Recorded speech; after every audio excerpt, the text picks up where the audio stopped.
Assalomu alaykum qadrli yurtdoshlar, qadrli do'stlar. Bugun xudo xolasa sizlarga atirgullarni ko'rsatib o'tamiz. Atirgul biznesi yaxshi bizneslardan biri qishloq xo'jaligida. Mana akamiz xudo xolasa bunchalarni uzyapti. Xormay aka. Atirgul poliya qancha? Rahmat, Allohga shukr. Qancha sotidan iborat aka bu yer? Qaytda hozir 20 soti bor. 20 soti. Necha mingta payvand bo'lgan? 27 ming dona payvand bo'lgan, bir xil sortda. O'zimiz shu ish bilan shug'ullanamiz. Gul do'konlarga gul tarqatamiz, o'sha hisobiga qizil ranglari fondi bir xil svetda bo'lgan. Asosan siz g'uncha uchun. Ha, g'uncha uchun, ko'chati muhim emas. Ko'chati ham lekin sotiladi albatta. Sotiladi, ko'chatlari ham sotiladi. Xudo xolasa o'z sotib beradi Sohibjon sezonda. Bo'ldi, xudo xolasa pastga nomerlaringizni qo'yib qo'yaman. Bemalol aloqaga chiqishaveradi. Qiziqqan do'stlarimiz, gul bilan shug'ullanadigan do'stlar aloqaga chiqib zakaz berishlari mumkin bo'ladi. Do'konlarga, buketlarga kerak bo'lsa bizga aloqaga chiqaverasizlar. Sohibjon nomidan 50% skidkada. Ana. Mana poliya do'stlar. Bir kunda nechta g'uncha uzasiz aka?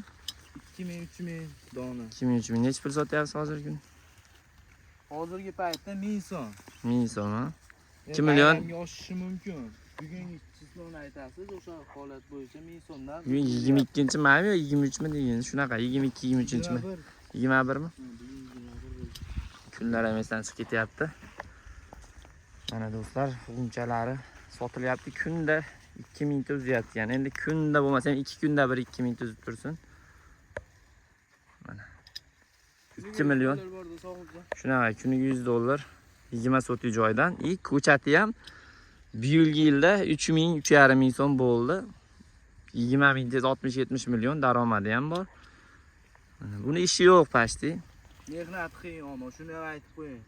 Ha, endi oson ishda o'zi yo'q aka. Hamma narsani qiyingarchiligi bor. Tikonni ichiga kirib, g'unchalar uzish ham oson emas. Agar bungaligi salfetkasi bor, kiydirib qo'ysa, juda ham chiroyli bo'lib, ochilib ketib qolmaydi. Hozir bu yerda mana ulgurmayapmiz g'unchalarga. Ochilib ketib qolyapti. Qo'ldan kelgancha klientlar rozi qilyapmiz. Albatta. Birorta klientimiz norozi bo'lmadi. Mana gullar. Bundan bag'rigan xudo xolasa.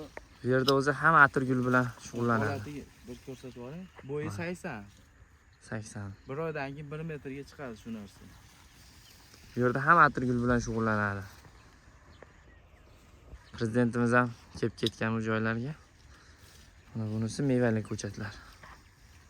Pastdagi nomerlarga aloqaga chiqinglar. Albatta akamiz nomerini qo'yib qo'yamiz. Gul biznesiga qiziqqan do'stlarimiz yo uylaringga 5-10 tup ekib qo'ymoqchi bo'lsanglar ham noyabr oyidan boshlab gullari sotuvga chiqadi. G'unchasi kerak bo'lsa, yil 12 xudo xolasa g'unchasi bo'ladi albatta do'stlar. Parninglari ham bor, parningda ham yetishtirishadi. Like'lar bosamiz do'stlar. Podpiskani ham bosib qo'yish esdan chiqmasin. Albatta bundan-da yaxshi videolarni hali qo'yib boramiz. Kontentlarni oxirigacha bosamiz xudo xolasa dakansa. Sog' bo'linglar, bizni kuzatishda davom etinglar.